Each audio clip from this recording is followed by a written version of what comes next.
Welcome back. Thom Hartmann here with you. It is Anything Goes summer here on this beautiful Tuesday afternoon. James in Dothan, Alabama. Hey, James, what's on your mind? Thanks for watching us on Free Speech TV. What's up? Hey, Tom, it's good to hear you again, man. I live in Tallahassee now, but this is the same old James. Okay.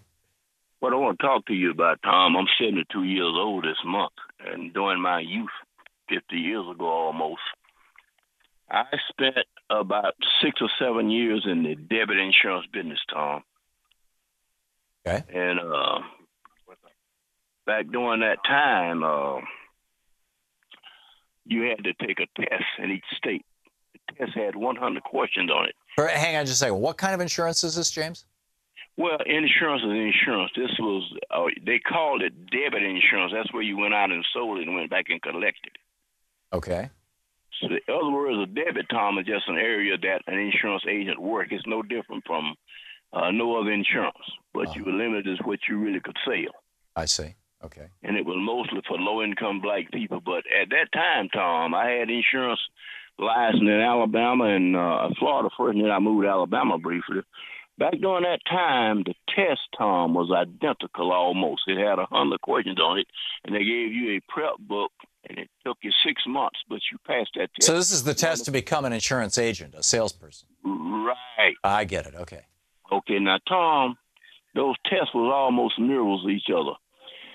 Two of the questions on there that I never will forget. The first question was, what is insurance? Now, anybody can come up with a definition for insurance. The second question on that test was, what is the purpose of insurance?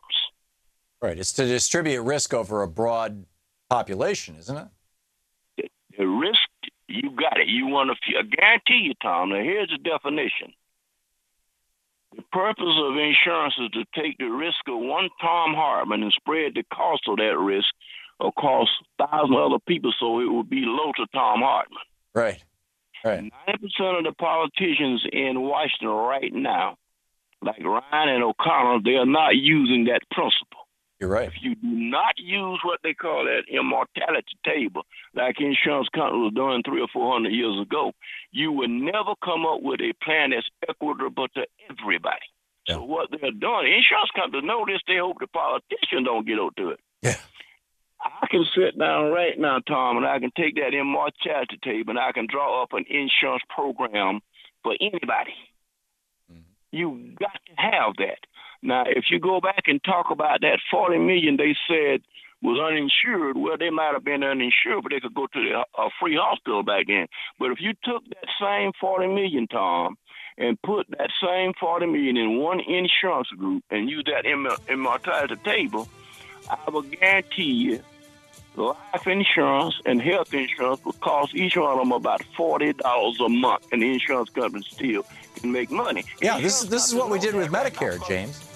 Huh? This is what we did with Medicare. We took all the elderly people who were very, very expensive, and the insurance companies didn't want them, and we covered all of them, which reduced the cost for everybody. Brilliant point, James. Thank you so much for the call and for making it. You're listening to the Thom Hartmann Program. Call 202-808-9925. Coming up on the news, or the break here at the bottom of the hour, it's 28 minutes past the hour. We'll be back with more of your calls, my thoughts, and the news of the day right after this.